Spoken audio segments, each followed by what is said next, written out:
কিন্তু তৎপরতাটা কোন জায়গায়? দীপ্তিমানদার কাছে সরাসরি আমার এই প্রশ্ন থাকবে। বিজেপি মুখপাত্র দীপ্তিমান বসু আমাদের সঙ্গে রয়েছে। দীপ্তিমানদা, কি বলবেন? আপনি তো শুনলেন রবীন্দ্রনাথ বাবুর বক্তব্য। আমি রবীন্দ্রনাথ বাবুর বক্তব্য শুনছিলাম অনেকক্ষণ ধরে। এই রবীন্দ্রনাথ বাবু, আমরা রবীন্দ্রনাথ কোল্লেকে মোটামুটি সবাই দূরদর্শনের মাধ্যমে চিনি। 2011 থেকে উনি এই টাস্ক ফোর্সের সদস্য। এখন রবীন্দ্রনাথ বাবুর কাছে আমার কতগুলো সুনির্দিষ্ট প্রশ্ন আছে। প্রথম কথা হচ্ছে যে এই যে আলু ব্যবসায়ী বলুন বা মুরগি ব্যবসায়ী বলুন বা বাজারে যারা, খোলা বাজারে যারা শাকসবজি বিক্রি করেন আনঅর্গানাইজড অনেকটা ওয়েতে যে শাকসবজি বিক্রি হয়, এদের কিন্তু মূলত সবসময় যখনই দাম বাড়ে তখনই তাদের দিক নির্দেশ থাকে হয় পুলিশের দিকে অথবা স্থানীয় বাজারে তোলা যে শাসক দলের যে সমস্ত মানুষরা তোলেন তাদের। আমরা এর আগে শাকসবজির বাজারে অনিয়ন্ত্রিত মূল্য দেখেছি।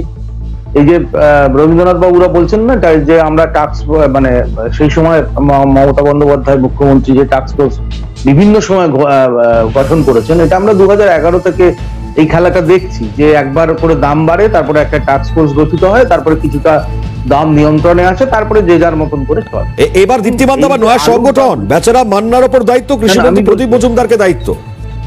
হ্যাঁ, পুরনোদের উপর আস্থা কি রাখা যাচ্ছে? এই যে আলুর দাম নিয়ন্ত্রণের ক্ষেত্রে সব থেকে বড় প্রয়োজন হচ্ছে সরকারি সদিচ্ছা।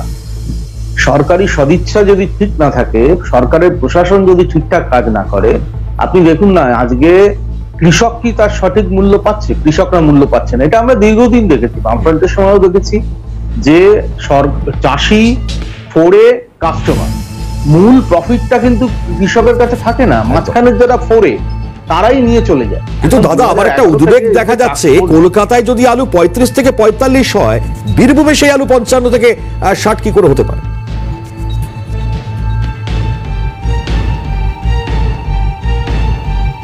না, দীপ্তিমানদার সাথে সম্ভবত যোগাযোগ বিচ্ছিন্ন হয়ে গিয়েছে এই মুহূর্তে দাঁড়িয়ে। এটাই সব থেকে হয়তো বড় প্রশ্নের জায়গা। দীপ্তিমানদা, যে প্রশ্নটা রাখছিলাম যে কলকাতায় যদি 35 থেকে 45 আলু হতে পারে, বীরভূমে 55-60 কি করে হতে পারে? না, সেটাই তো বলছি। এই প্রত্যেকটা এই যে ট্রান্সপোর্টেশন, আপনি একটু রবীন্দ্রনাথ বাবু এখন ফোন নাম্বার দিচ্ছিলেন, আমি দেখছিলাম। আমি বলবো রবীন্দ্রনাথ বাবু, আপনার ফোনে কেউ এই ফোন করে এই অভিযোগটা করবে না, আপনি নিশ্চিত থাকুন। কারণ করলে তারপরে কি হয়, যে অভিযোগ জানায় আর সেই অভিযোগ জানানোর পরে কি হয় সেই বিষয়ে অভিজ্ঞতা, আপনি দীর্ঘদিন টাস্ক ফোর্সের সদস্য, আপনি জানেন। আপনারা নিজেরা খোঁজ নিন না, একটু যান না।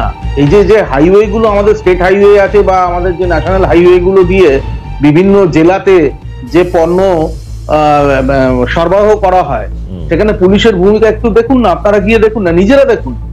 আপনারা তো সঠিকভাবে, আমি জানি আপনি কোন রাজনৈতিক দলের সদস্য নন। শুনুন, আপনাকে বলি, আপনি তখন থেকে না, রবীন্দ্রনাথ একটু শুনে নিন, অসত্য মিথ্যা ভিত্তিহীন কথাবার্তা এগুলো বলবেন না। আপনি কিছু জানেন না, কিছু বোঝেন না, আজে বাজে কথা বলছেন চ্যানেলে বসে, এসব করবেন না, এগুলো করবেন না। যেটা একটা না, আপনি রাজনৈতিক নেতার মতন কথা বলছেন থাকবে, আর সমস্যা মেটানোর জন্যই আপনি টাস্ক ফোর্সের সদস্য, কেউ যদি সিনসিয়ারলি করে, তার পাশে না থেকে তাকে দিয়ে তাকে আরো বেশি নিচে গর্তে নামানোর চেষ্টা করা, এটা তো আপনাদের মতো দলের লোকের পক্ষেই সম্ভব, আর কেউ পারবে না।